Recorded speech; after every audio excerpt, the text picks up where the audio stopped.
Oke, assalamualaikum warahmatullahi wabarakatuh. Waalaikumsalam warahmatullahi wabarakatuh. Salam. Oke, apakah suara saya terdengar jelas? Jelas, Bu. Jelas, Bu. Jelas ya, oke. Bismillahirrahmanirrahim, saya mulai.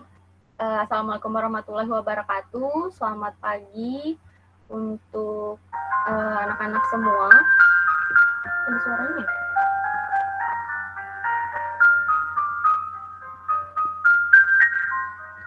Suara saya kedengaran nggak? Dengar, Bu. Dengar, Bu. Saya tampilkan biasa aja. Nah, jadi untuk pertemuan kali ini kita akan membahas tentang perkembangan teknologi pada teknik jaringan komputer. Yang mana hari ini pertemuannya kita akan melakukan presentasi dari beberapa kelompok. Tapi sebelum memulai pelajaran, saya minta untuk ketua kelasnya pimpin berdoa terlebih dahulu. Baik teman-teman, sebelum kita memulai pelajaran, marilah kita berdoa menurut agama dan kepercayaan kita masing-masing. Berdoa dalam hati dimulai.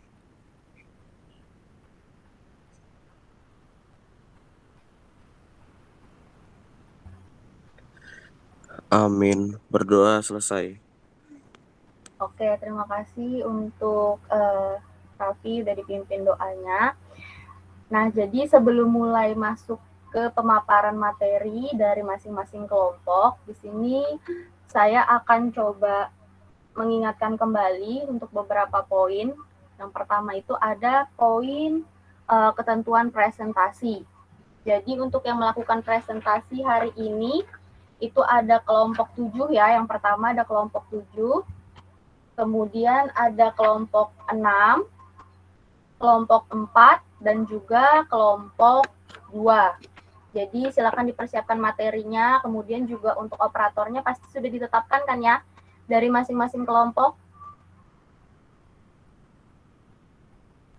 Ayo perwakilan. Bisa ya, Bu? Sudah. Ya, oke. Yang penting udah dipersiapkan ya dari operatornya. Jadi nanti dipersilakan ketika udah masuk ke pemaparan kelompok, kalian langsung share screen saja, ya. Kemudian untuk yang presentasi, seperti yang sudah saya sampaikan di minggu kemarin, untuk yang presentasi wajib on cam. Kemudian untuk audiens silahkan di-mute dan off cam saja. Ketika ingin bertanya, silakan kalian angkat tangan, nanti biar saya yang bantu untuk moderatekan. Jadi ketika saya panggil misalnya Kevin mau nanya gitu kan, angkat tangan dulu, nanti saya persilakan baru boleh bertanya. Dan masing-masing untuk tiap kelompok waktunya itu ada 20 menit. Kemudian 10 menitnya silahkan tanya jawab. Nah, itu juga udah termasuk ke dalam sikap audiensnya ya, tadi yang saya sampaikan. Terus di poin ketiga, di sini ada evaluasi dan kesimpulan. Nah, untuk evaluasi dan kesimpulan, ini wajib dikerjakan oleh seluruh anggota kelompok. Jadi misalnya yang sekarang maju anggota kelompok 7.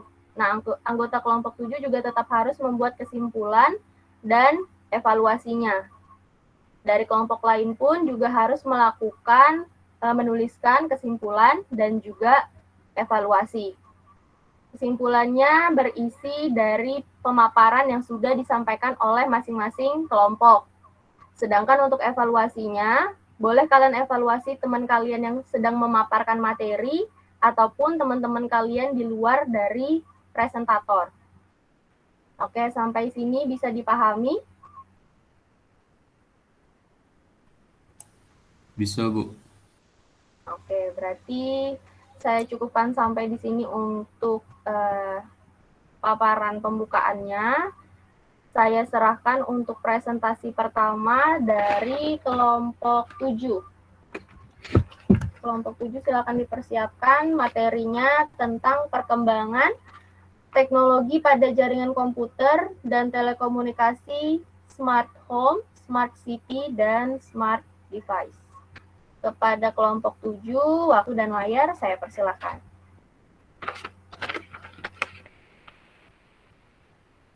Operatornya siapa mungkin dari kelompok 7?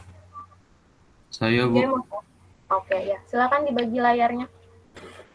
Share screen. Kelompok 7.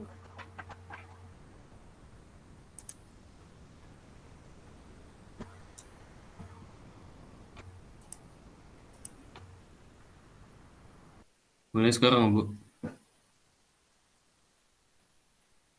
Iya, silakan mulai. Assalamualaikum warahmatullahi wabarakatuh. Waalaikumsalam warahmatullahi wabarakatuh. Saya Gemas Wailma Gozeli Absyafa.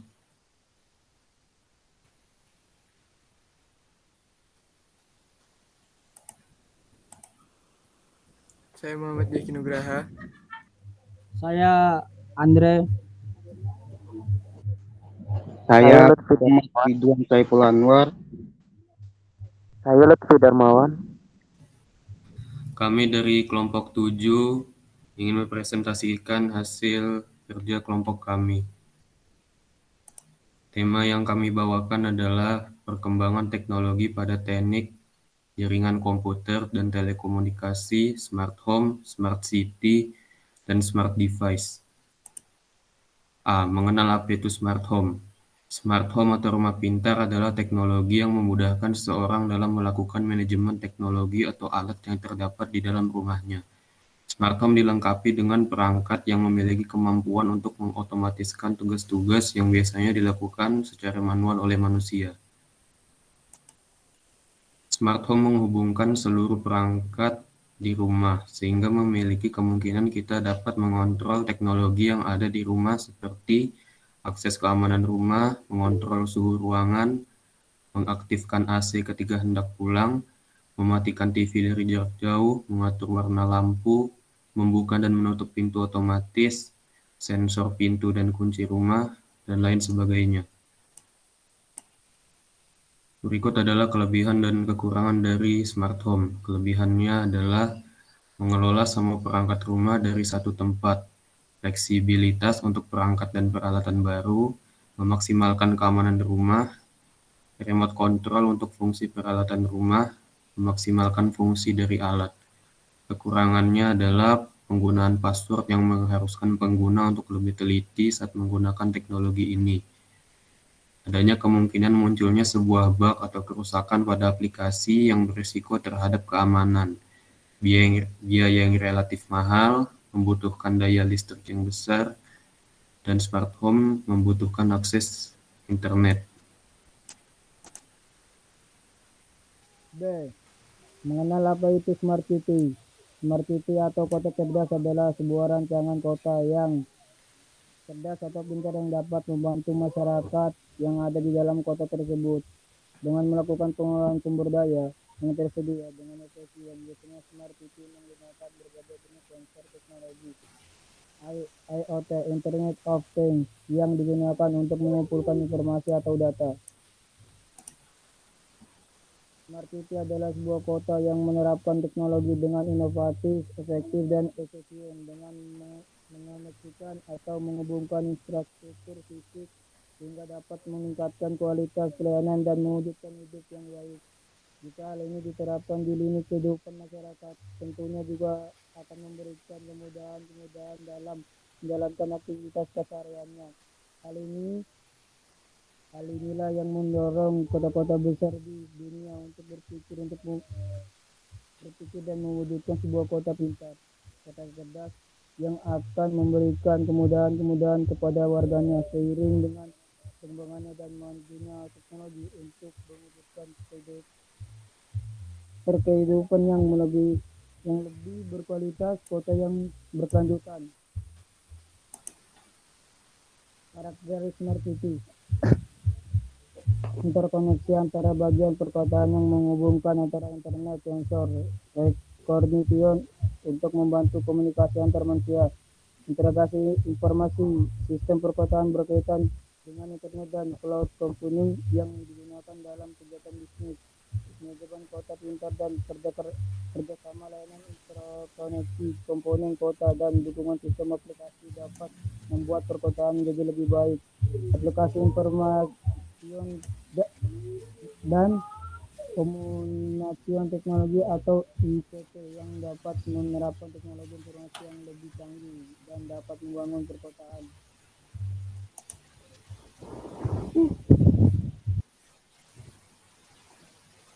Indikator Smart City. Smart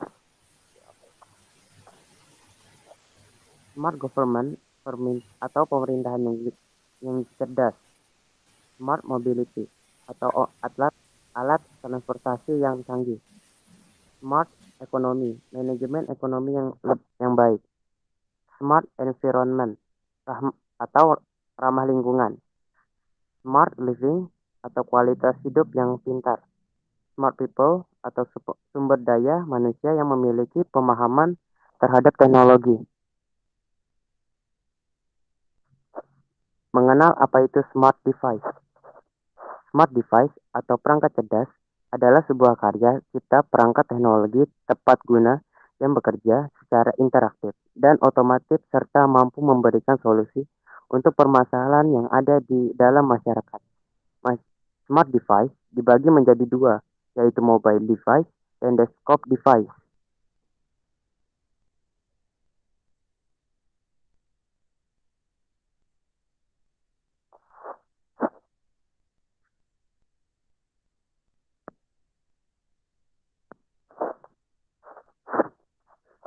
Satu, mobile device.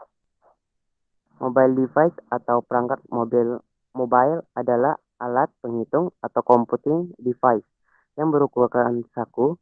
Ciri khasnya mempunyai layar tampilan atau display screen dengan layar sentuh atau keyboard mini.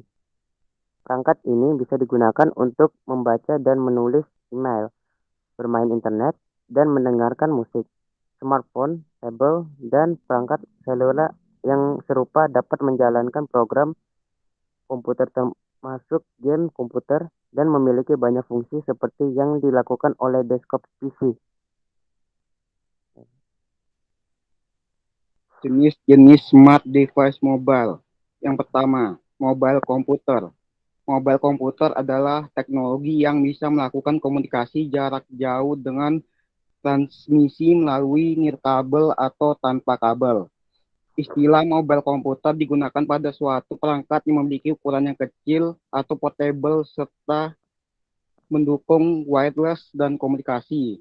Contohnya, personal digital assistant atau PDA, smartphone, digital kamera, smartwatch atau jam tangan pintar, handheld komputer atau komputer kecil.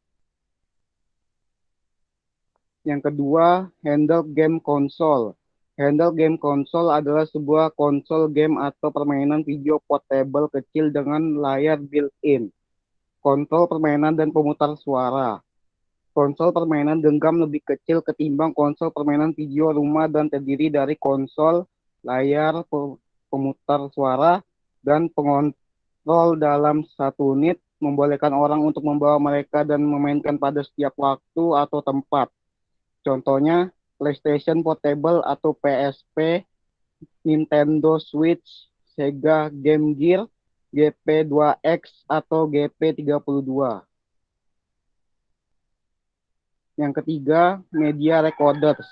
Media recorders adalah perangkat elektronik atau perangkat lunak aplikasi yang memiliki fungsi untuk merekam video dalam format digital ke dalam disk drive, flash disk USB, atau kartu memori dan perangkat penyimpanan lainnya. Contohnya, digital audio recorder.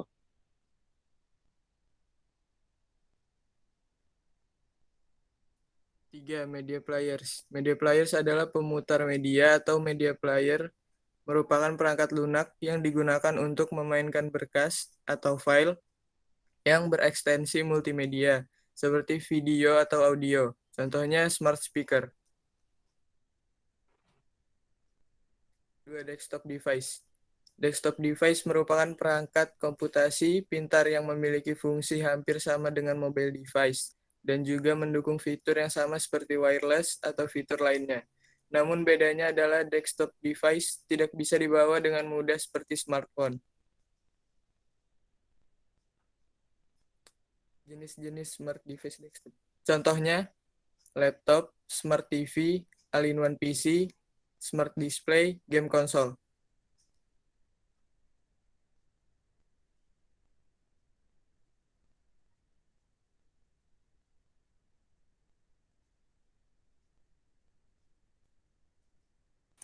Sekian dari kelompok kami, apakah ada yang ingin ditanyakan?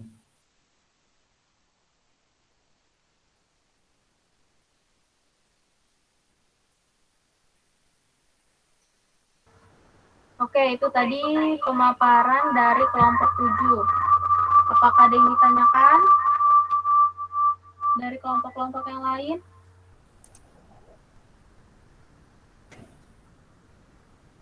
Ayo, silakan bertanya. Yang bertanya maupun menjawab nanti dapat poin tambahan.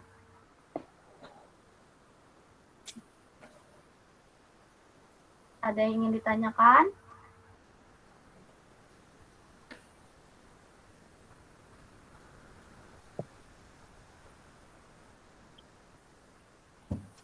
Ini untuk Muhammad Zaki emang nggak ada ya? Ada, Bu. Tadi udah pemaparan. Hah? Ya, Bu. Mana Muhammad Zaki? Saya. Kelewatan kah saya tadi? Tadi Muhammad Zaki ada mapar kan? Ada, Bu. Ada, Bu. Yang terakhir. Oh, yang paling terakhir. Sorry. Saya tadi udah telepon. Nanti biar saya lihat recordnya lagi. Supaya tahu udah yang mana. Oke, dari kelompok lain ada yang ingin ditanyakan?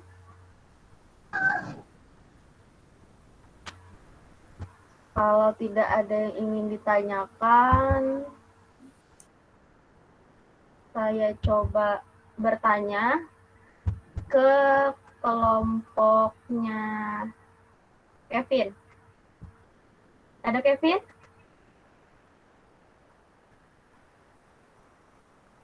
Ada, Bu. Oke, hadir ya Kevin ya. Saya mau tanya coba untuk Kevin. Coba deh sedikit jelaskan dari Smart City yang udah dipaparkan dari temannya tadi. Smart City aja. Gimana yang sudah bisa Kevin dapatkan dari pemaparan temannya?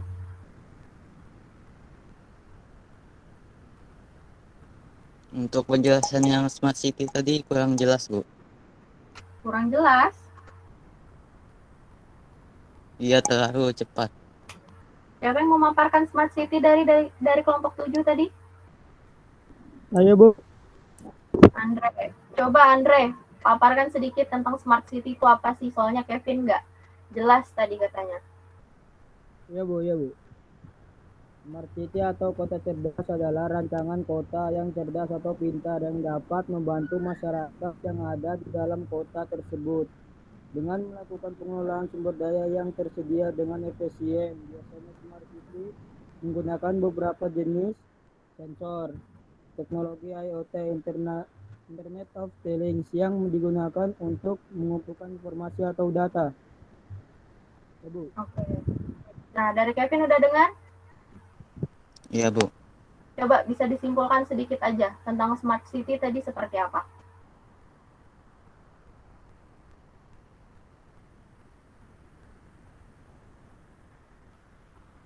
Ayo, Kevin. Contohnya aja deh, kalau nggak bisa menjelaskan tentang Smart City itu seperti apa, contohnya seperti apa?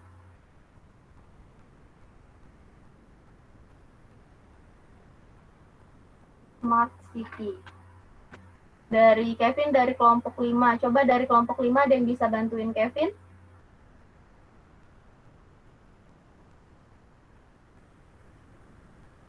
Kelompok 5. Muhammad Raffi Alamsyah, Kevin Rianda, Iya, Bu. Saswan, Eji, dan Muhammad Al-Fahrezi. Coba ada yang bisa bantu Kevin mungkin? Terkait Smart City yang saya tanyakan di sini. Kalau nggak bisa pengertiannya, coba contohnya aja deh di kehidupan sehari-hari. Contoh smart city ya, Bu. Ya, Menurut saya contoh smart city yang ada di kehidupan sehari-hari itu Google Home, Bu. ya Terus bisa. PC, laptop, HP yang kita gunakan juga sekarang ini itu, Bu. Mm-mm.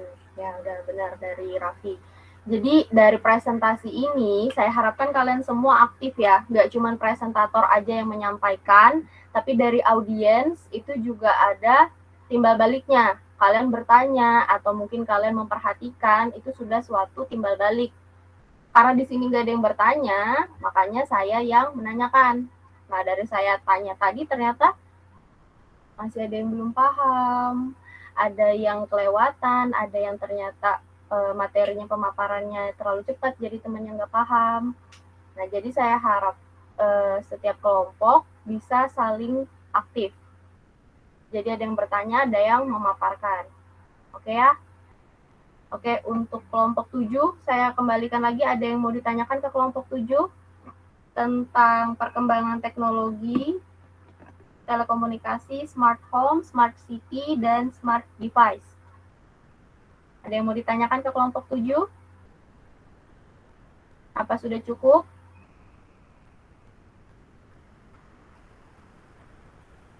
Cukup, Bu. Bu, mungkin segitu saja. Oke, ya udah. Berarti terima kasih untuk kelompok 7 atas materinya. Jangan lupa untuk seluruh audiens dan juga kelompok 7 dibuat evaluasi dan juga kesimpulannya. Ya. Sekarang kita lanjutkan ke kelompok 6. Kelompok 6 di sini ada Betrik, Muhammad Irfan, Andika, Gian, dan juga Satria. Untuk kelompok 6 siapa operatornya? Saya, Bu. Betrik ya. Oke, Betrik. Materi yang disampaikan oleh kelompok 6 ialah perkembangan teknologi pada teknik jaringan komputer dan telekomunikasi IoT. Untuk kelompok Betrik saya persilahkan. Jangan lupa untuk on cam ya. Tadi dari kelompok 7 beberapa ada yang nggak on cam.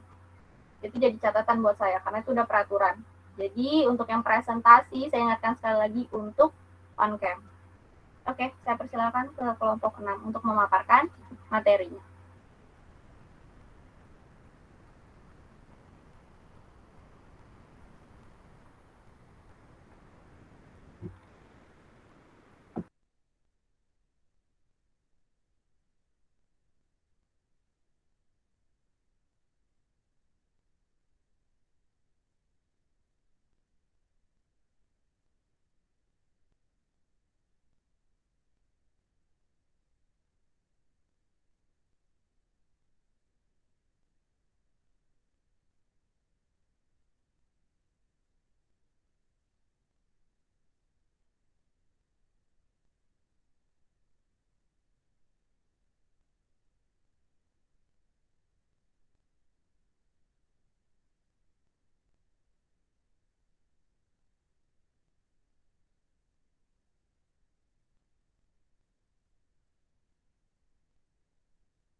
Perkembangan teknologi pada teknik jaringan komputer dan telekomunikasi atau IoT.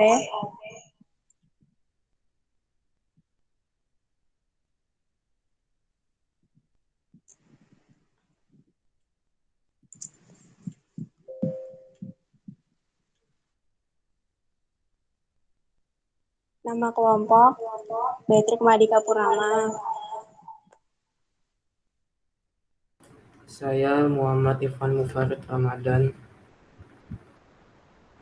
Saya Muhammad Andika Putra. Saya Muhammad Gian Prasetya Lihu. Saya Satria Gusti Pratama.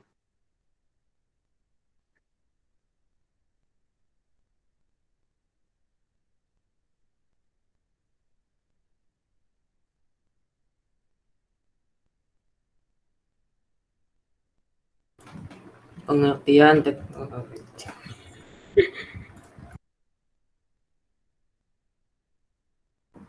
Kalau misalnya presentasinya nggak bisa di slideshow, silahkan dari PPT-nya aja langsung, Betrik. Nggak usah di slideshow kan? Iya, Bu.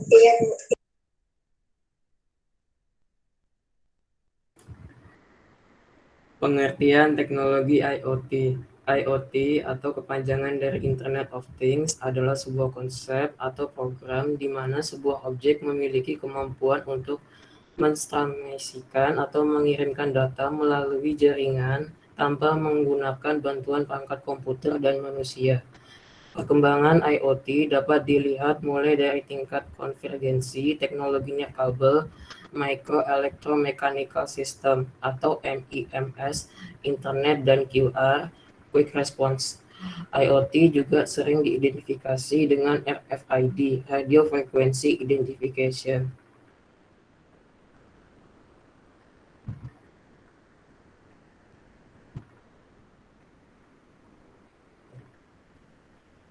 Sejarah Internet of Things. IoT pertama kali diperkenalkan oleh co-founder Auto ID Lab Meet Kevin Aston pada 1999. Ia memperkenalkan IoT saat presentasi di Procter dan Gamble. Saat itu, Kevin Aston memperkenalkan alat untuk mendeteksi barcode. Aston pun membuat energi yang digunakan pada teknologi perinderaan dan monitoring. Aston mengungkapkan pada jurnal RFID yang ditulis pada 2009, jika komputer akan mengetahui segala sesuatu yang diperlukan. Contohnya adalah melacak, menghitung, dan lainnya. Aston juga mengatakan jika dia akan mengembangkan komputer untuk mengumpulkan informasi, sehingga komputer dapat melihat, mendengar, dan mencium dunia selayaknya manusia.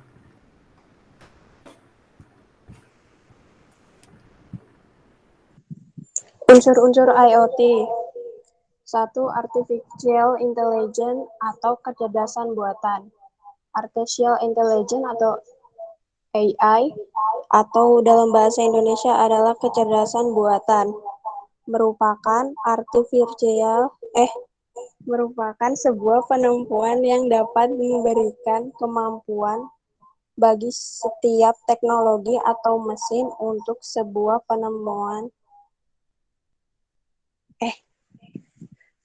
teknologi atau mesin untuk berpikir menjadi smart.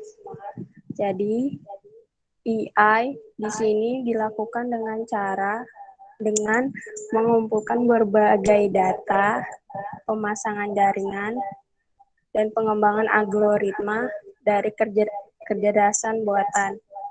Sehingga dari yang awalnya sebuah mesin hanya dapat melaksanakan perintah dari pengguna secara langsung. Sekarang dapat melakukan berbagai aktivitas sendiri tanpa menunggu instruksi dari pengguna. Misalnya teknologi AI yang diterapkan pada logo pelayan di sebuah restoran Jepang. Menggunakan teknologi virtual reality atau VR, kamera smartphone, teknologi di video game. 2. Konektivitas. Konektivitas atau hubungan koneksi antar jaringan di dalam sebuah sistem IoT yang terdiri dari perangkat kecil. Setiap sistem akan saling terhubung dengan jaringan. Standar biaya pemasangan jaringan tidak selalu membutuhkan jaringan yang besar dan biaya yang mahal. 3. Sensor. Sensor merupakan unsur yang menjadi pembeda dari IoT dengan mesin canggih yang lain.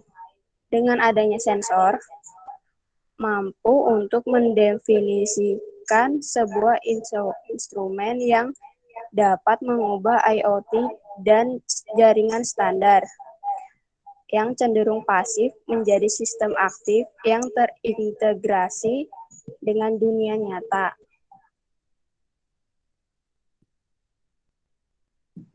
4. Keterlibatan aktif atau active engagement.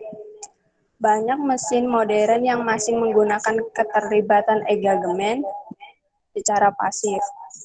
Namun, yang menjadi pembeda dari sistem yang lain, IoT telah menerapkan metode paradigma aktif dalam berbagai konten, produk, serta layanan yang tersedia.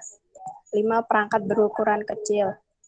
Perangkat seperti yang diperkirakan para teknologi memang menjadi semakin kecil, semakin murah, dan lebih kuat dari masa ke masa. IoT memanfaatkan perangkat-perangkat kecil yang dibuat khusus ini agar menghasilkan ketepatan, skalabilitas, dan fleksibilitas yang baik.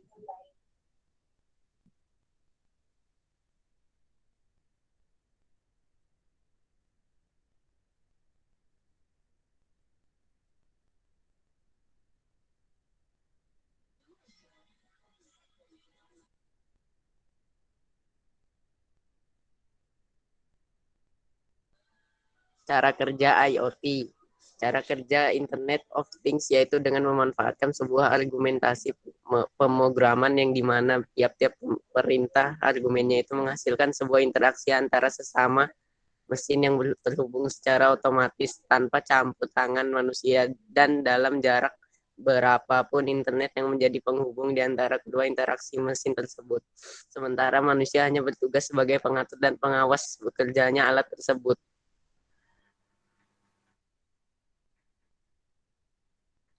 Contoh Internet of Things. 1. Penggunaan kulkas pintar. Keunggulan dari kulkas pintar ini adalah kita bisa melihat persediaan makanan dan minuman yang ada di kulkas. Dengan bantuan sensor yang ada, kita bisa memeriksa makanan dan minuman kita hanya menggunakan aplikasi di handphone kita. 2. Sepeda pintar. Teknologi sepeda pintar adalah salah satu alat olahraga yang tepat digabungkan dengan teknologi IoT. Sepeda pintar ini dilengkapi dengan sistem pemosisian universal atau GPS, berbagai sensor, serta koneksi Wi-Fi dan Bluetooth, sehingga memudahkan komunikasi dengan ponsel atau jam tangan pintar atau smartwatch.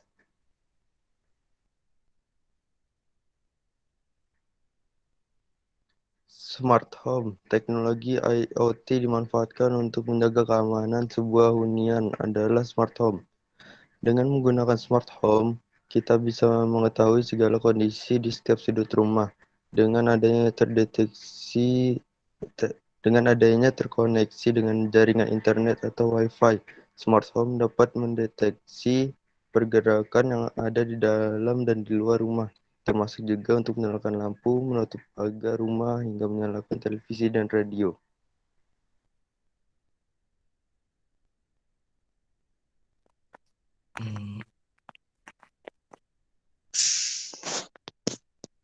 Manfaat Internet of Things. 1. Memudahkan proses konektivitas. Manfaat IoT yang pertama adalah memudahkan dalam proses konektivitas antar perangkat atau mesin. Semakin koneksi antar jaringan baik, maka sistem perangkat dapat berjalan dengan lebih cepat dan fleksibel. 2. Ketercapaian efisiensi. Manfaat Internet of Things yang kedua adalah tercapainya efisiensi kerja. Semakin banyak konektivitas jaringan yang terbentuk, semakin kecil pula jumlah penurunan waktu untuk melakukan tugas, sehingga aktivitas dan kinerja manusia menjadi lebih terbantu dengan adanya IoT. 3. Meningkatkan efektivitas monitoring kegiatan. Dengan menggunakan Internet of Things, efektivitas untuk mengontrol dan monitoring sebuah pekerjaan menjadi lebih mudah. Selain itu, teknologi cerdas juga mampu untuk memberikan rekomendasi atau alternatif pekerjaan yang lebih mudah bagi pengguna.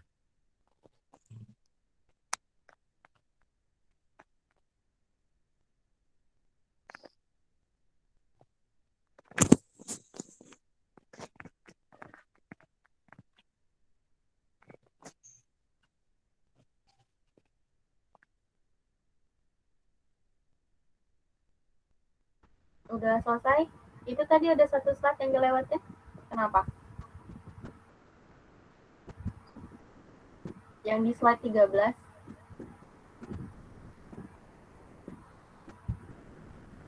Mau dilewatkan ini? Kelebihan atau keuntungan Internet of Things. 1. Data semakin banyak informasi yang diperoleh. Semakin mudah untuk menentukan tindakan yang tepat berdasar data yang ada. Dengan bantuan komputer dan algoritma program, kita tidak perlu mengecek dan mensortir.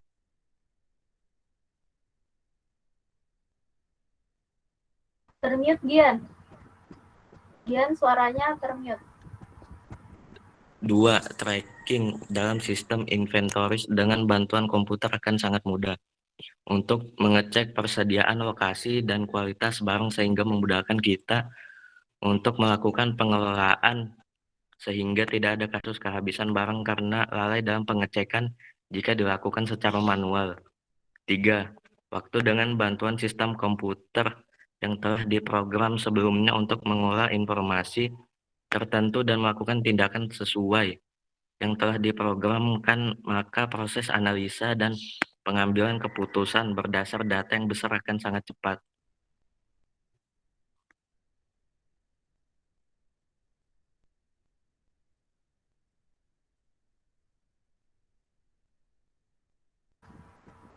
Oke, itu tadi pemaparan dari kelompok 6 tentang perkembangan teknologi pada teknik jaringan komputer dan telekomunikasi IoT.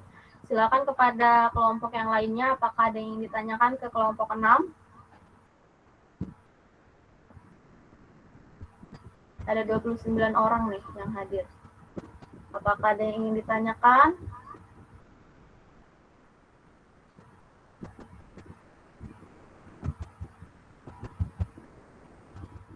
Kalau tidak ada yang bertanya, saya yang tanya.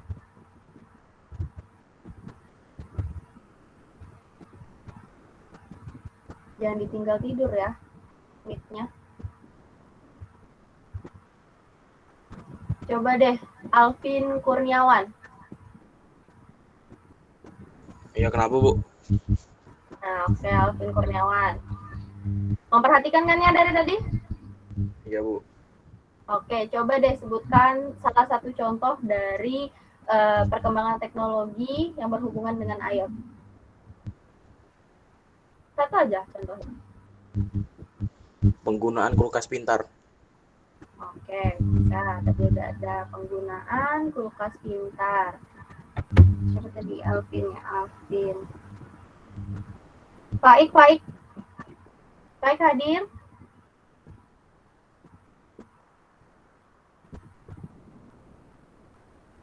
Baik. Halo.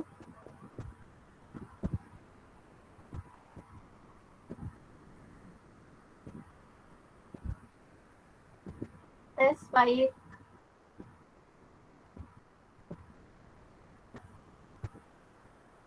Bermasalah kah mic-nya Baik ini? Ya udah, kita skip aja ke Saswan, coba. Saswan? Ada Saswan di sini?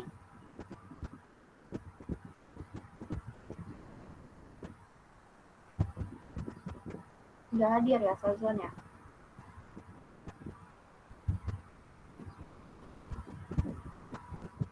Saswan nggak hadir. Coba Ari deh, Ari. Contohnya apa, Ari? Satu lagi. Ya, Bu. Contoh terkait perkembangan teknologi dengan IoT.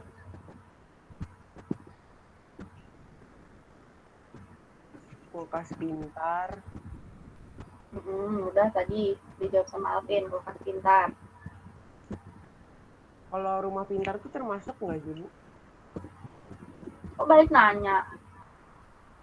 Ya, kulkas pintar. Ayo, rumah pintar itu termasuk nggak nih dari kelompok 6? Ari nanya tuh tadi. Rumah pintar termasuk nggak ke dalam perkembangan teknologi komputer jaringan dan telekomunikasi IoT? Gimana jawabannya dari kelompok 6? Termasuk, Bu. Ya, oke. Bisa dibilang termasuk. Kenapa alasannya? Karena dapat mendeteksi kegiatan di dalam atau di luar rumah. Oke, itu salah satu contohnya ya berarti ya.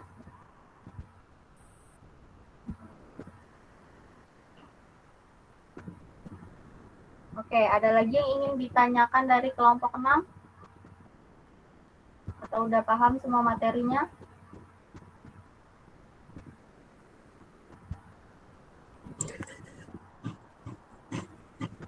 Paham, Bu.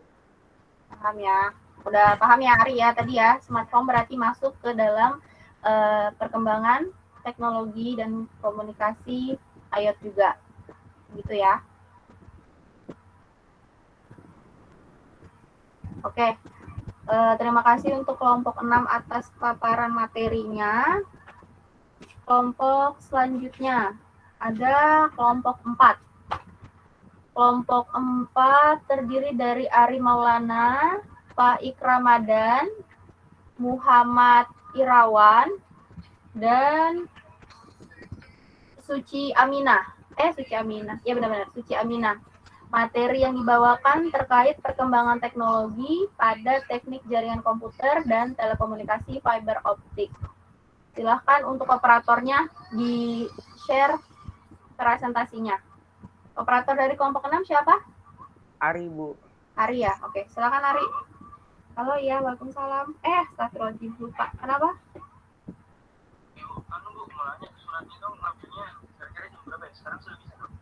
Kamu coba cek aja ke TU sama Pak Rio kemarin itu. Kayaknya sih udah dibuatkan sama Bu Soleha.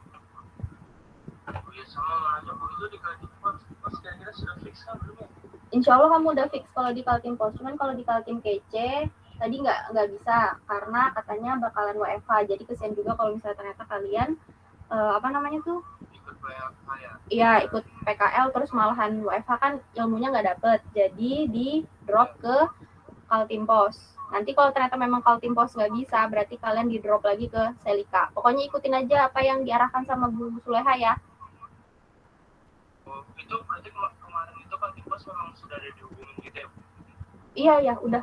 Ini barusan udah dihubungin lagi sama Bu Leha. Kalau misalnya ke instansinya kan memang udah dari awal panitia tuh udah ngedrop memang yang mana yang nerima mahasiswa PM, mahasiswa PKL. Cuman kan tergantung kalian kemarin milihnya ternyata ada yang di sini, ada yang di sini, nggak mau ke Kaltim KC dan lain-lain. Makanya insya Allah sih bisa aja masuk gitu. Itu Bu, yang antar surat bisa sendiri nggak apa-apa Bu? Saya posisinya lagi di Bontang Bu. Si Alvin doang jadi. Ya, saya ngantar mama saya. Coba deh datangin aja Bu Leha kan. Nanti kalau misalnya ibunya bilang diantar suratnya sekarang, ya udah mau nggak mau coba Alvin aja dulu. Nanti kan terkait pengantaran belum tahu lagi. Terus pembimbing kalian juga nggak tahu apakah bakal tetap ayahnya apa di drop ke saya atau gimana, masih belum tahu. Karena kan kalian nih istilahnya masih belum jelas nih kepastiannya kan. Ya. Berarti ini si Alvin nanti ambil surat habis itu datangin Bu Leha dulu ya?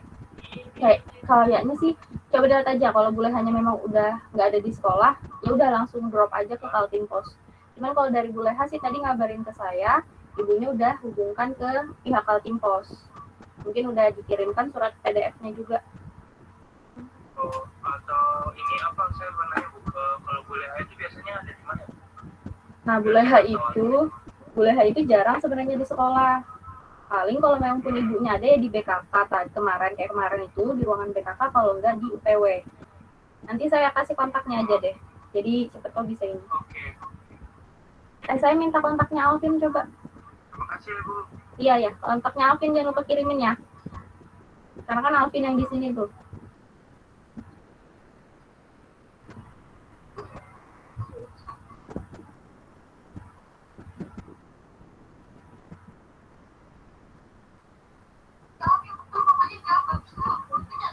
Mana ini kelompok 4? Sudah bisa presentasi? Sudah siap? Ayo sudah, silakan.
Baik, Assalamualaikum warahmatullahi wabarakatuh.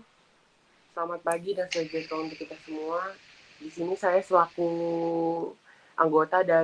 selaku ketua kelompok dari kelompok 4, izinkan saya untuk mewakili teman-teman saya untuk mempresentasikan tugas TKJ pada hari ini.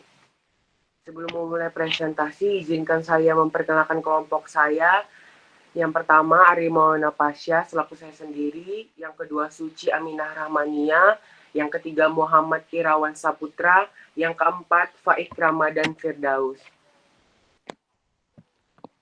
Di sini kami selaku kelompok 4 akan membawakan materi dari perkembangan teknologi pada teknik jaringan komputer dan telekomunikasi fiber optik.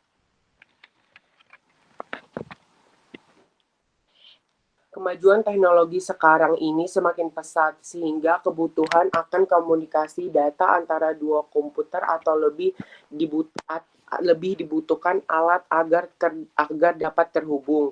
Komunikasi data itu dapat terhubung dengan adanya jaringan komputer. Salah satu teknologi untuk membangun sistem jaringan komputer adalah dengan fiber optik. Fiber optik adalah sebuah kaca murni yang panjang dan tipis serta berdiameter sebesar rambut manusia. Dan dalam penggunaan beberapa fiber optik dijadikan satu dalam sebuah tempat yang dinamakan kabel optik dan digunakan untuk mengantarkan data digital yang berupa sinar dalam jarak yang sangat jauh. Serat optik terdiri dari dua bagian, yaitu cladding dan core. Cladding adalah selubung dari core. Pengertian fiber optik. Fiber optik adalah sebuah kaca murni yang panjang dan tipis serta berdiameter sebesar rambut manusia. Dan dalam penggunaan beberapa fiber optik dijadikan satu dalam sebuah tempat yang dinamakan kabel optik. Digunakan untuk mengantarkan data digital berupa sinar dengan jarak yang sangat jauh. Fiber optik muncul karena kebutuhan dari teknologi untuk mendeliver servis-servis baru terutama yang menggunakan servis interaktif broadband multimedia. Serat optik terdiri dari dua bagian yaitu cladding dan core. Cladding adalah selubung dari core. Cladding mempunyai indeks bias lebih rendah daripada core, akan memantulkan kembali cahaya yang mengarah keluar dari core kembali ke dalam core lagi.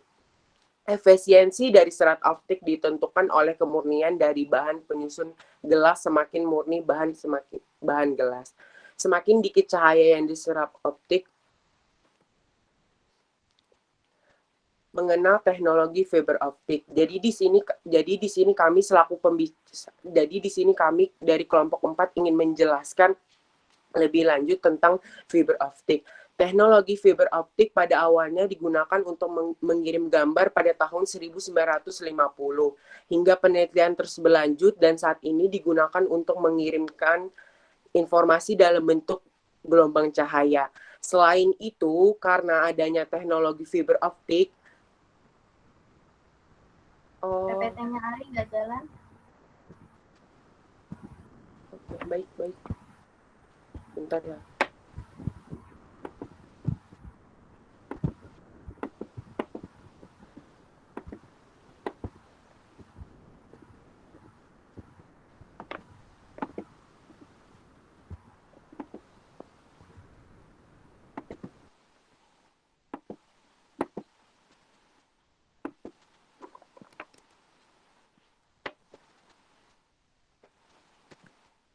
Jalan udah.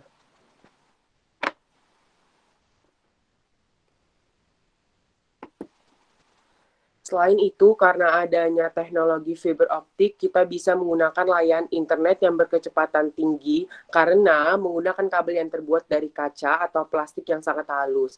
Transmisi yang dilakukan pada kabel fiber optik memiliki kecepatan yang tinggi karena sistem kerjanya menggunakan pembiasan cahaya.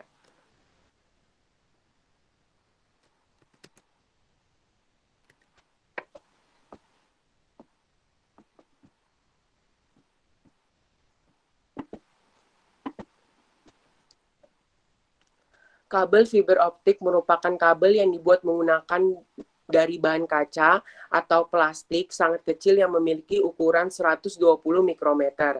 Kabel ini dapat mentransmisikan data lebih cepat dari kabel lainnya, termasuk koaksil ataupun twisted pair. Kecepatan kabel fiber optik bisa mencapai 100 Gbps dengan jarak hingga ribuan kilometer. Dan ini yang menjadi faktor saat ini bahwa ISP, penyedia layanan internet kabel, memilih kabel fiber optik. Baik, di sini kelompok 4 akan menjelaskan ada beberapa jenis kabel fiber optik. Yang pertama, fiber optik mode tunggal atau single mode. Pada kabel ini memiliki transmisi tunggal dan hanya bisa melakukan transmisi cahaya melalui satu inti dalam satu waktu. Kabel ini memiliki ukuran sekitar 9 mikrometer, biasanya digunakan untuk menyebarkan cahaya dan sinar inframerah dengan panjang gelombang sekitar 1.300 sampai 1.500 nanometer. Yang kedua, fiber optik mode multi. Kabel fiber optik mode multi yaitu kebalikan dari kabel fiber optik yang mode tunggal. Pada kabel ini memiliki inti yang lebih besar dengan ukuran sekitar 625 mikrometer. Kabel mode ini bisa mentransmisikan banyak cahaya dalam satu waktu secara bersamaan dan biasanya digunakan untuk tujuan komersial. Kabel mode multi juga bisa mengirimkan sinar infrared mulai dari 850 sampai dengan 1.300 nanometer. Kelebihan dan kekurangan kabel dan fiber optik. Di sini kami kelompok 4 memiliki 7 kelebihan dari kabel fiber optik. Yang pertama, transmisi data dengan kecepatan yang tinggi. Yang kedua, bandwidth yang besar hingga gigabyte. Yang ketiga, jangkauan wilayah yang luas. Yang keempat, kabel lebih awet dari gangguan alam yang ekstrim. Yang kelima, biaya perawatan murah. Yang keenam, mampu menahan gangguan elektromagnetik. Yang ketujuh, fitur keamanan yang kuat. Untuk kekurangan sendiri, kami memiliki 4 kekurangan. Yang pertama, harganya paling mahal dibandingkan jenis izin menjawab Ibu, untuk memaparkan materi ia Ari sendiri Bu. Kenapa nggak dibagi sama temannya? Saya sudah mencoba bagi Bu, cuman untuk dari kelompok saya nyerahkan saya sendiri. Tapi Baik. Untuk teman-teman Ya. Untuk teman-teman yang seperti Faik, Suci, Irawan itu dia membantu mencari materi Bu. Iya, saya paham. Kalian pasti bekerja sama untuk mencari materi. Tapi di sini kan untuk presentasi juga udah saya arahkan untuk semuanya memaparkan. Jadi saya tahu bagaimana sifat-sifat kalian, karakter kalian dalam memaparkan materi, terus terkait materi, kalian paham apa tidak, gitu kan. Ini ada 15 slide kalau saya nggak salah lihat. Silakan, ini slide 7, silakan Ari selesaikan. Terus slide 8 sampai 15 saya minta Faik, Irawan, dan Suci lanjut untuk pemaparannya. Ya, Bu. Bisa diterima? Ya. Oke, itu namanya kerja kelompok ya, kayak gitu. Kalau misalnya cuma satu ya udah, mending Ari aja. Oke, silakan dilanjutkan Ari.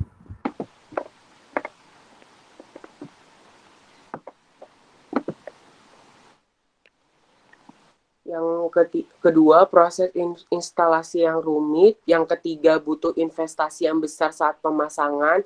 Yang keempat, tidak sembarangan teknisi bisa memperbaiki saat terjadi kerusakan. Baik, mungkin untuk lanjutan materi akan disampaikan oleh teman kelompok saya, yaitu Faik Ramadan Firdaus. Untuk Faik, silahkan.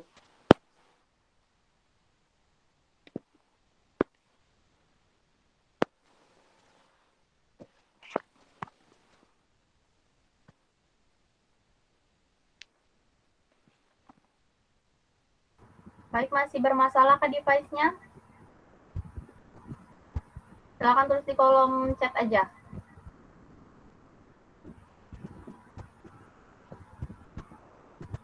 Kalau Faik masih nggak bisa, silakan dilanjutkan oleh Suci atau Irawan aja.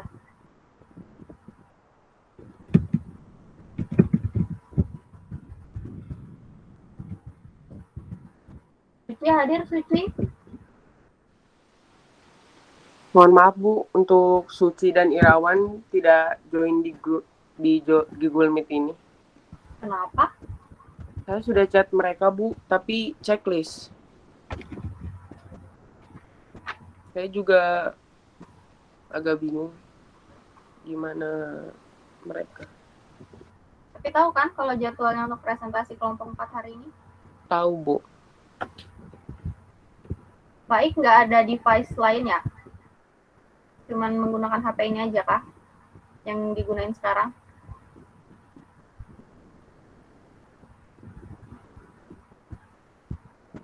Ya udah, kalau gitu silakan Ari lanjutkan.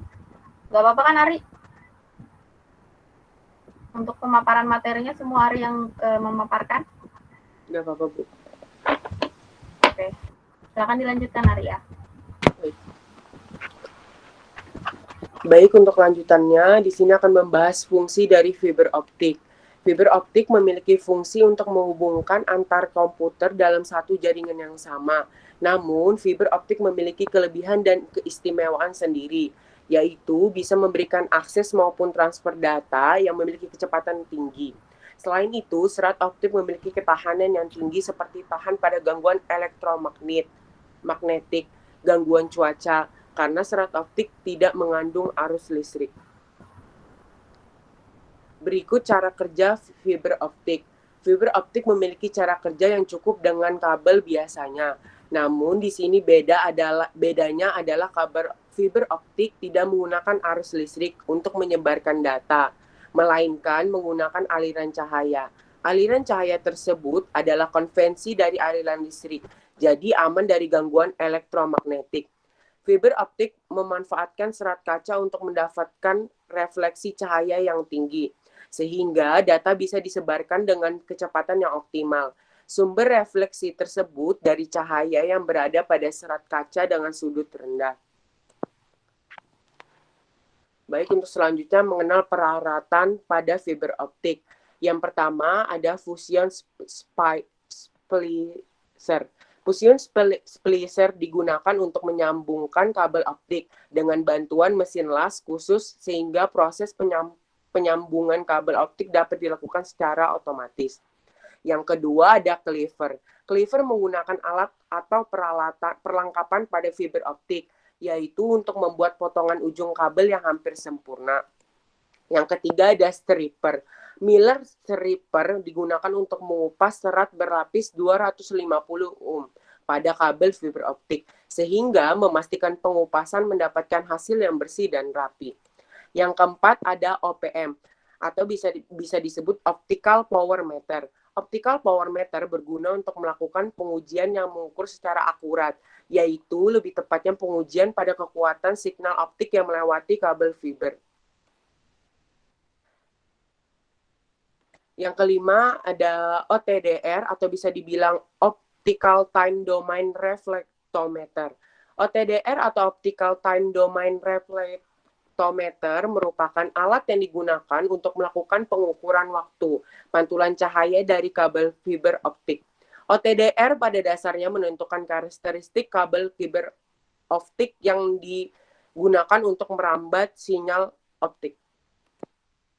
Di sini adalah bukti dokumentasi kerja kelompok online yang bergabung Bu, itu Faik dan Suci. Untuk Irawan tidak bisa join Google Meet karena ada beberapa halangan jaringan. Baik, itulah presentasi dari kelompok 4. Apakah dari kelompok teman-teman yang lain ada yang ingin ditanyakan?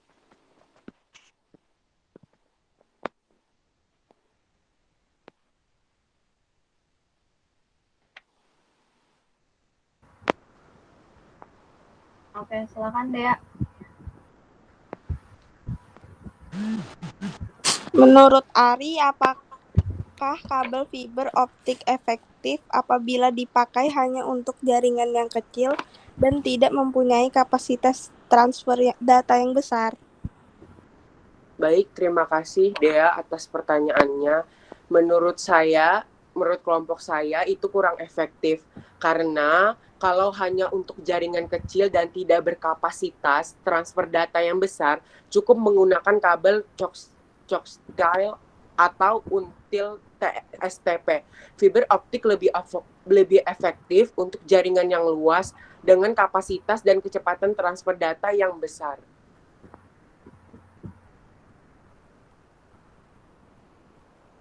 Oke, dari Dea bisa diterima jawabannya? Bisa, Bu. Terima kasih, Ari. Oke, ada lagi yang mau ditanyakan? Untuk materi fiber optik sendiri, ini kalian bakal dapatin mata pelajarannya di kelas 11 ya. Jadi nanti di kelas 11 kalian itu ada pelajaran tentang teknologi 1. Insya Allah kalau nggak berubah kurikulumnya nih. Jadi nanti kalian bisa ngulik lebih dalam lagi tentang fiber optik di mata pelajaran tersebut. Nah, untuk hari ini yang dipaparkan Ari itu udah lumayan jelas menurut saya untuk perkenalannya terkait dengan fiber optik.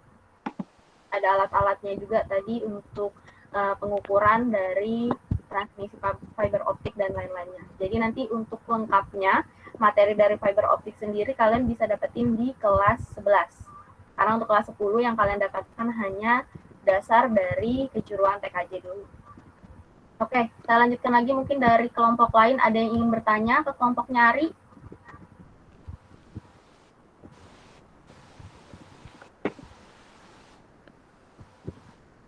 Sudah cukup jelas ya? Oke, mungkin saya akhiri dulu untuk kelompoknya Ari. Terima kasih banyak. Terus ini untuk kelompoknya Ari nih. Pak Ik nggak bisa ngomong. Irawan juga nggak ada. Suci juga nggak ada gitu kan. Mungkin nanti saya coba jadwalkan ulang buat Pak Ik, Irawan, sama Suci presentasi ke saya terpisah dari kelas ini. Oke, Ari nanti bisa tolong sampaikan ke teman-temannya ya. Ya, Bu. Untuk materinya nanti sama aja. Yang penting mereka juga harus memaparkan materi. Ya. Oke, terima kasih untuk Ari untuk pemaparan materinya tentang perkembangan teknologi terkait fiber optik.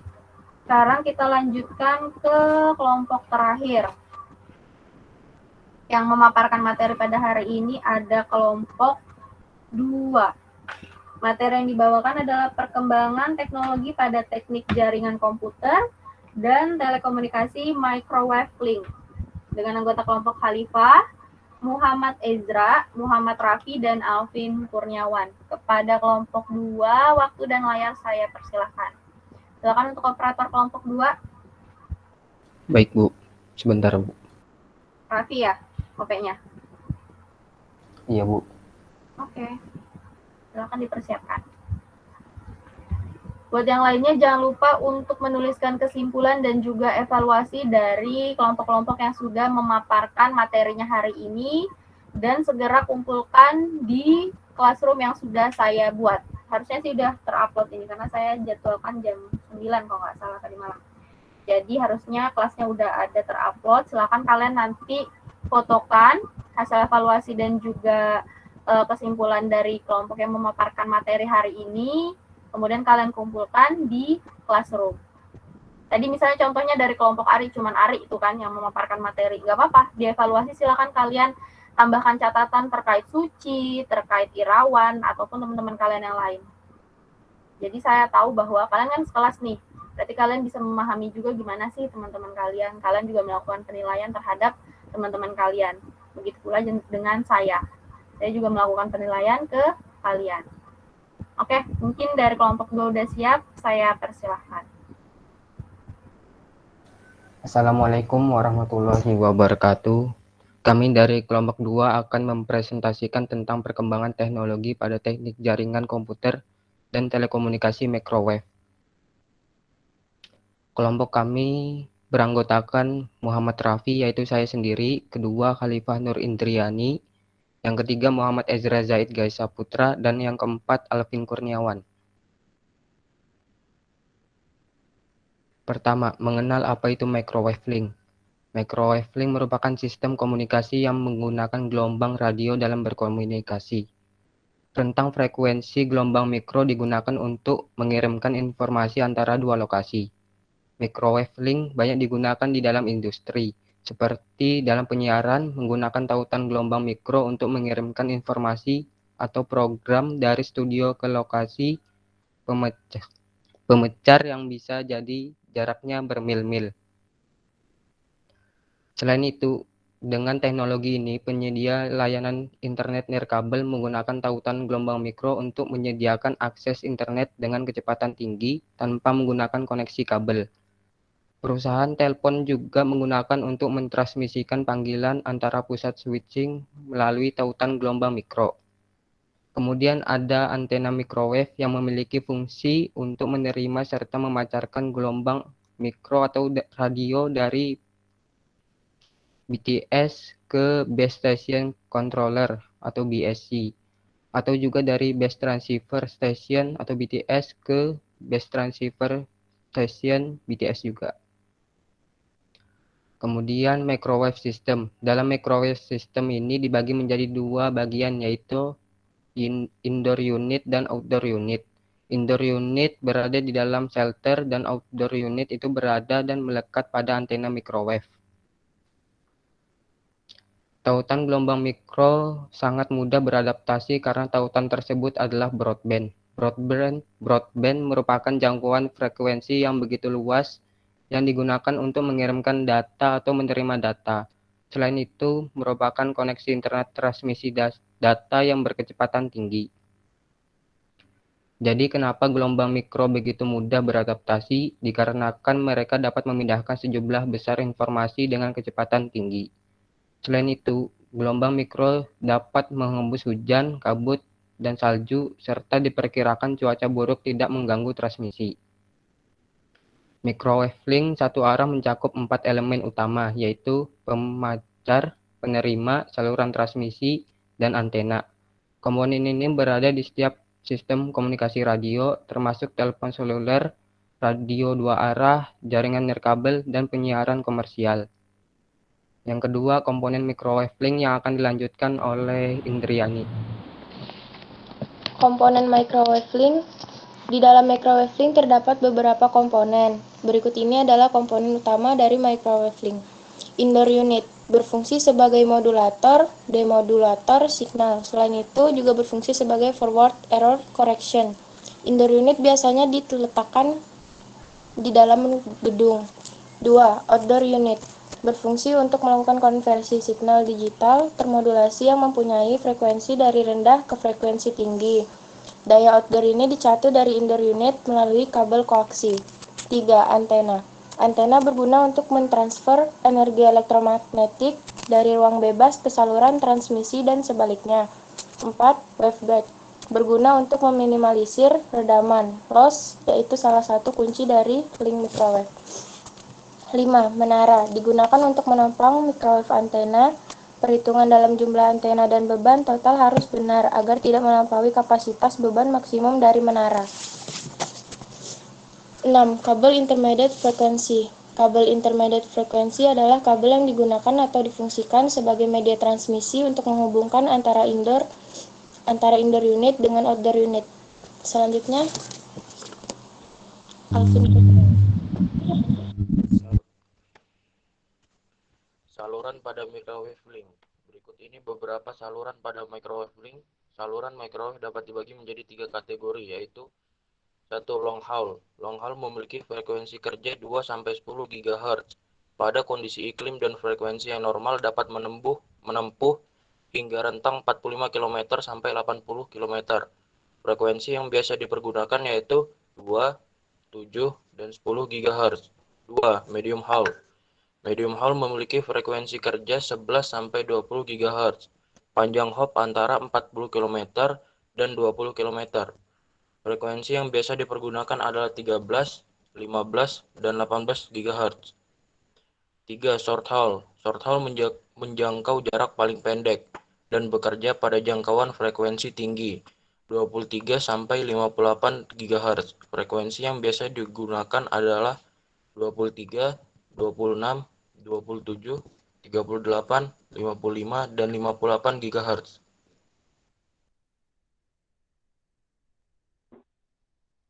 Definisi dalam singkatan jaringan microwave link. 1. Backbone telekomunikasi. Backbone telekomunikasi adalah komunikasi radio terestrial yang dipakai untuk kapasitas besar. 2. Transmission link. Transmission link adalah komunikasi radio terestrial yang dipakai untuk kapasitas kecil dan menengah. 3. Microwave link.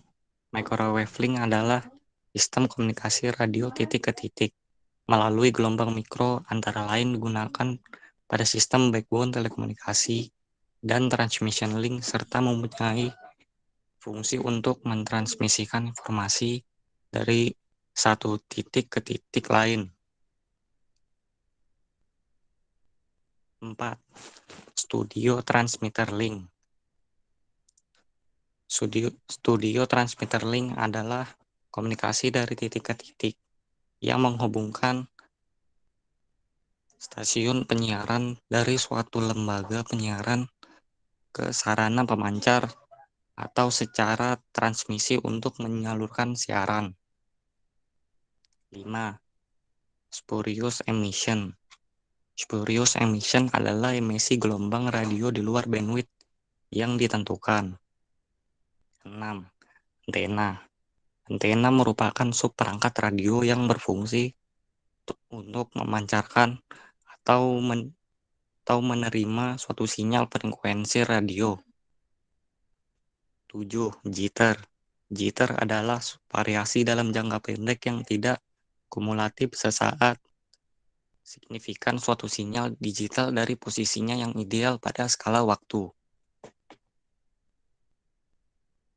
Berikut singkatan jaringan microwave link. ATM, PER, CBR, CS, DB, DBM, UWS, GE, GUI, HDB3, IDU, IP, ODU, PDH, PSK, QAM, QPSK, RIC, RSL, SDH, STM, TTM, UBR, dan IBR RT. Ini adalah foto kerja kelompok kami. Jika ada pertanyaan, silakan ditanyakan. Saya dulu bertanya, Jera. Coba kembali ke slide 13. 12 deh. Salah, sorry. Nah, kenapa cuma disebutkan aja tadi, Jera? Nggak dibacakan kepanjangannya? Soalnya susah, Bu. Ya udah, kalau susah, sisa dibilang aja ke teman-temannya. Silakan baca beberapa singkatan jaringan microwave link. Udah gitu aja, nggak perlu didiktekan lagi satu-satu. ATM, BER, CBR, dan lain-lain. Dipersilakan aja teman-temannya untuk membaca, nggak apa-apa. Daripada kamu cuma menyampaikan singkatannya aja juga, tapi nggak menjelaskan ATM itu kepanjangannya apa, terus detailnya seperti apa. Gitu ya. Buat poinnya buat Ezra dan juga mungkin presentator lainnya. Oke, saya kembalikan ke teman-temannya. Untuk kelompok 2, ada yang mau ditanyakan nggak ke kelompok 2? Terkait perkembangan teknologi pada jaringan komputer dan telekomunikasi microwave link. Ada yang mau ditanyakan? Atau saya lagi yang bertanya nih?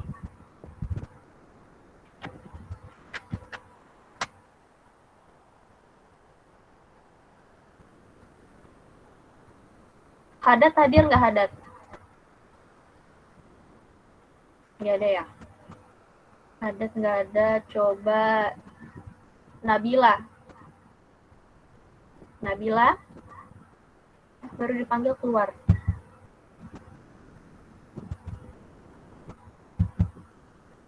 Bahtimi deh, Bahtimi. Iya, Bu. Contohnya dari perkembangan teknologi ini, microwave link, apa contohnya?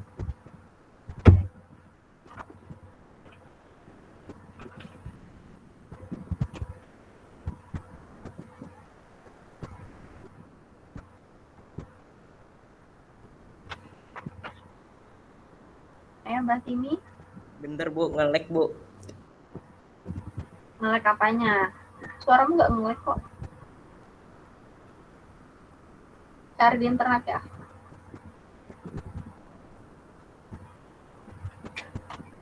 Ayo, Mbak Timi. Contohnya aja.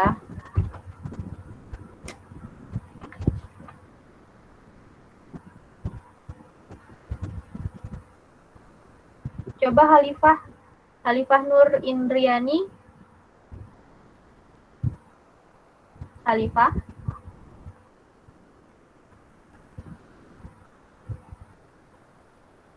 Khalifah.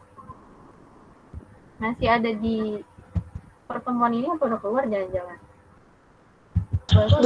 Belum. Coba paparkan sedikit tentang materi ini tadi, pengertiannya, supaya Mbak Timi tahu contohnya seperti apa. Hujan kah di tempatmu, Khalifah? Enggak. Kenapa berisik banget? Lagi di mana? Tadi selesai dulu. Pengertiannya aja deh, pengertian dari si teknologi komputer jaringan ini, microwave link. Jadi Mbak Timi bisa ngambil contohnya. Tahu. Nice banget ya.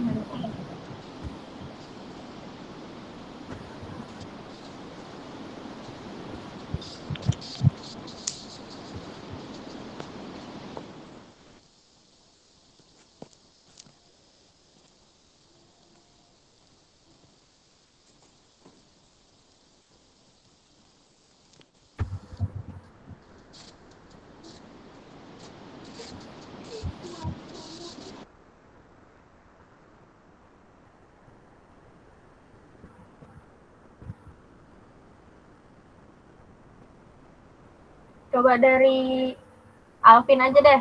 Alvin, bacakan dulu Alvin.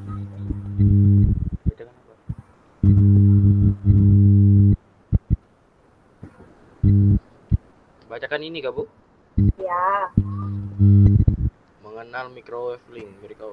Microwave link merupakan sistem komunikasi yang menggunakan gelombang radio dalam berkomunikasi.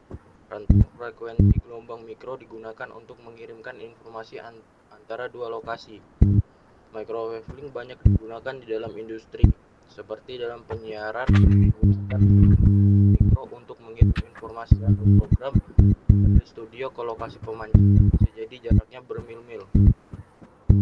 Oke, nah udah dipaparkan ulang nih sama Alvin. Mbak Timi,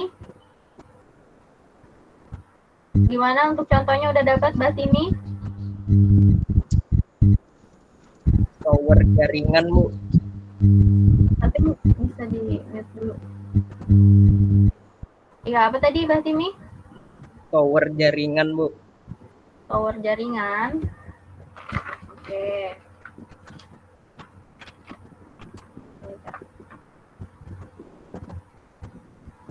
Ada lagi yang mau ditanyakan ke kelompok 2? Apa sudah cukup?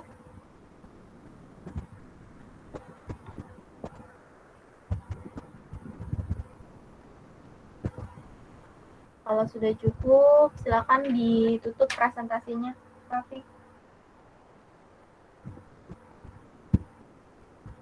Oke.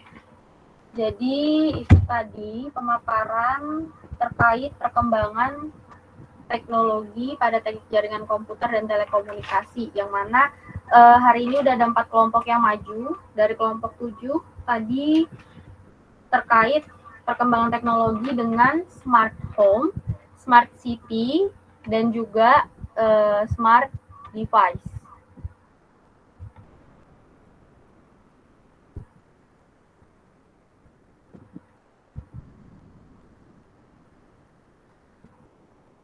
Kemudian selanjutnya ada pemaparan materi dari kelompok 6 tentang perkembangan teknologi pada teknik jaringan komputer dan telekomunikasi IoT.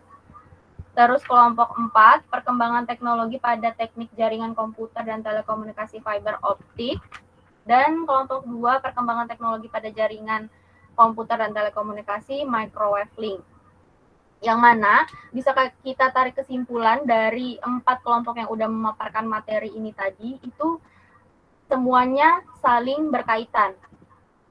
Ya, semuanya itu saling berkaitan. Seperti tadi yang dipaparkan di smart city, smart home, dan juga smart device, itu ada hubungannya juga dengan perkembangan telekomunikasi IoT. Begitu juga dengan fiber optik dan microwave link. Karena semuanya masih sama-sama di koridor yang sama, yaitu terkait dengan perkembangan teknologi jaringan dan telekomunikasi. Jadi tanpa adanya fiber optik, tanpa adanya gelombang wireless dari microwave link gitu kan, itu Internet of Things-nya nggak akan bisa jalan.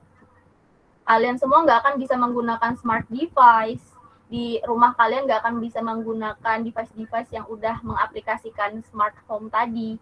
Kalau misalnya nggak ada penghubung jaringan dari fiber optik, nggak ada jaringan wireless-nya dari microwave link.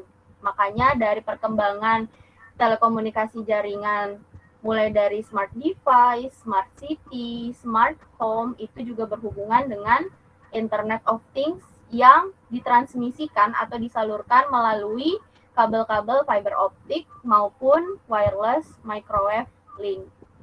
Oke, terus untuk contoh-contohnya itu kurang lebih semuanya pasti sama. Misalnya tadi di smart home, kita bisa menggunakan kulkas pintar, contohnya gitu kan.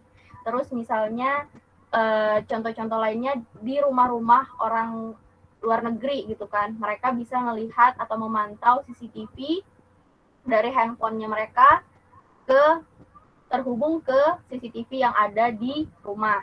Nah, itu udah salah satu contoh dari smart home. Mungkin kalau di Indonesia nggak banyak rumah yang menggunakan teknologi itu, tapi kalau misalnya di luar negeri mungkin sudah banyak banget, sampai mungkin CCTV-nya tuh udah yang bisa berkembang banget, yang nggak cuma sekedar melihat orang aja, bisa merekam orang-orang aja yang lewat, tapi juga melalui sensor suara mungkin, atau sensor gerakan yang ada di lingkungan sekitarnya.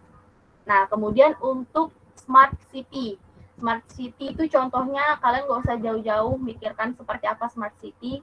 Smart city itu contohnya kalian pintar menggunakan handphone. Maksudnya pintar itu kalian melakukan atau berkegiatan dengan handphone kalian itu dalam sisi atau dalam hal yang positif. Nah, namanya itu kalian adalah smart people. Nah, smart people itu sudah mendukung terjadinya atau terrealisasinya smart city. Contoh lainnya, kalau kalian ke Simpang 4 Lembuswana, di sana ada CCTV kan? Nah, CCTV itu siapa yang membuat, siapa yang meletakkan atau mengalokasikan supaya ada CCTV di tempat tersebut? Nah, itu adalah pemerintah yang menjalankan untuk tata kelola kotanya itu bisa tertib dan aman dengan menggunakan CCTV. Nah, itu juga salah satu contoh dari smart city. Kemudian ada smart device. Smart device ya udah, itu udah kembali lagi ke device-device yang kalian gunakan. Misalnya kalian menggunakan laptop untuk mengerjakan tugas, kalian menggunakan handphone gitu kan untuk berkomunikasi sesama manusia gitu kan, sesama makhluk hidup. Nah, itu sudah termasuk ke dalam smart device. Yang mana dari semua yang kita gunakan atau kita aplikasikan dalam kehidupan sehari-hari ini, mulai dari smart home tadi, smart city, kemudian smart device, nah itu dihubungkan oleh internet. Makanya tadi ada perkembangan IoT atau Internet of Things. Internet of Things itu kita kaitkan lagi dengan transmisi jaringannya. Transmisi jaringannya itu ditransmisikan dari kabel fiber optik dan juga microwave links. Oke, itu mungkin pemaparan kesimpulan dari saya terkait 4 materi yang udah disampaikan hari ini. Apakah ada yang ingin ditanyakan sebelum saya tutup kelasnya? Bu, Ya, Tapi ini kesimpulannya tuh kayak mana, Bu? kesimpulannya, Andre dari kelompok berapa sih? Tadi udah maparin materi kan? Kesimpulannya itu kalian buat kesimpulan dari setiap materi yang udah dipaparkan hari ini. Saya kan Andre ini kelompok 7. Ya. Jadi pertama saya sampaikan lagi deh presentasinya. Bentar ya.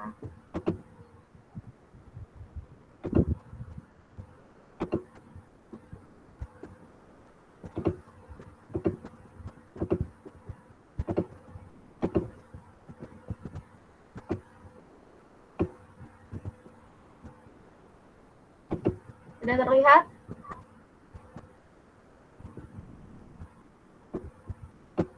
Udah terlihat apa belum? Udah, Bu. Oke, nah jadi terkait kesimpulannya, itu kesimpulan dari setiap presentasi yang udah disampaikan hari ini. Kelompok 7 tadi sudah memaparkan materinya. Nah, silahkan kelompok 1 sampai dengan kelompok 6, begitu pula juga dengan kelompok 8, tuliskan kesimpulan materi yang disampaikan oleh kelompok 7 tadi. Ya. Nih, kan tadi kelompok 7 tentang smart home, smart city, sama smart device. Jadi contohnya, itu kesimpulannya seperti ini. Nah, nanti evaluasinya bisa dari presentator. Presentator itu berarti kelompok yang memaparkan materi, ya, berarti kelompok 7, atau dari audiensnya. Sampai sini bisa dipahami? Oh iya, Bu. Paham. Kelompok 7 pun harus membuat kesimpulan dan evaluasinya ya. Bukan berarti karena kelompok 7 memaparkan, kelompok 7 nggak nyampaikan kesimpulan dan evaluasinya. Bukan begitu. Jadi semuanya harus menuliskan kesimpulan dan evaluasi dari setiap kelompok.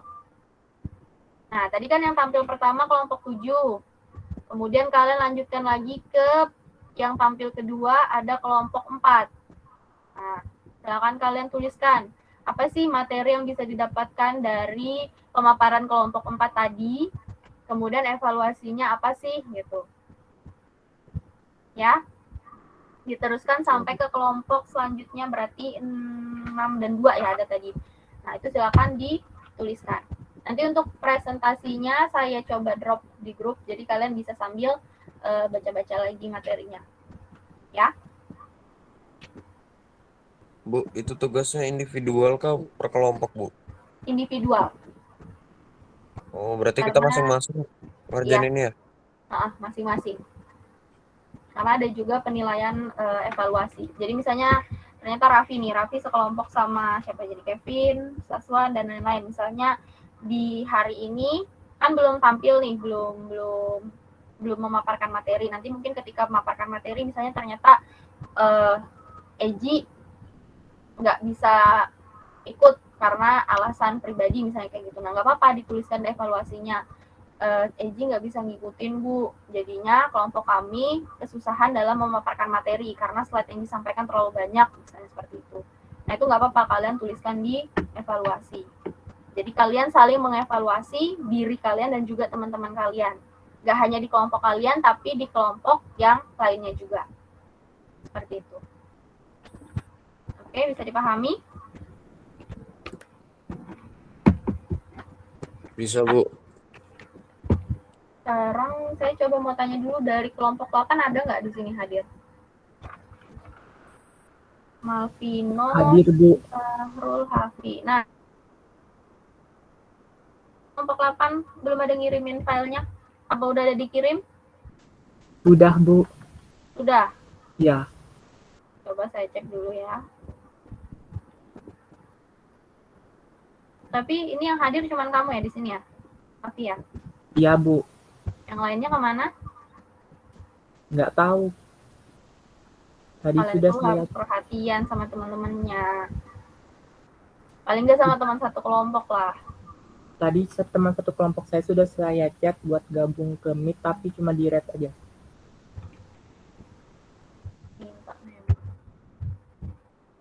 Mana Hafi? Kamu kan yang kirim? Oh ya, Hafi udah ada. Oke. Oke deh, saya terima ya. Berarti untuk kelompok 8, saya pindah di kelompok pemapar yang pertama ya. Jadi minggu depan kan sisa kelompok 5, 3, 1, dan 8 nih. Nanti urutannya saya kasih lagi di grup. Kelompok 8 saya pindah di paling pertama. Ya.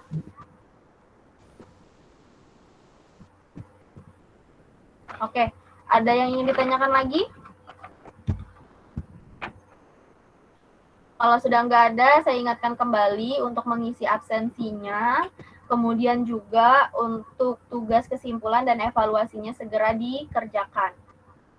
Oke, mungkin sekian pertemuan kita pada hari ini. Kurang lebihnya saya mohon maaf. Sebelum ditutup kelasnya, saya minta wakil ketua kelas pimpin untuk berdoa.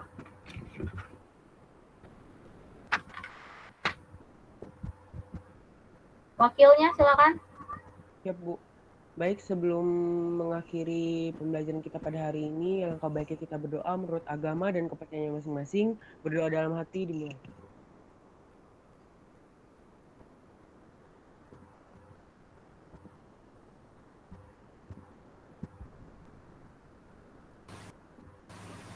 Amin.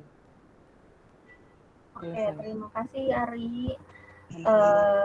Untuk pertemuan hari ini saya cukupkan sampai di sini. Terima kasih banyak atas kehadirannya.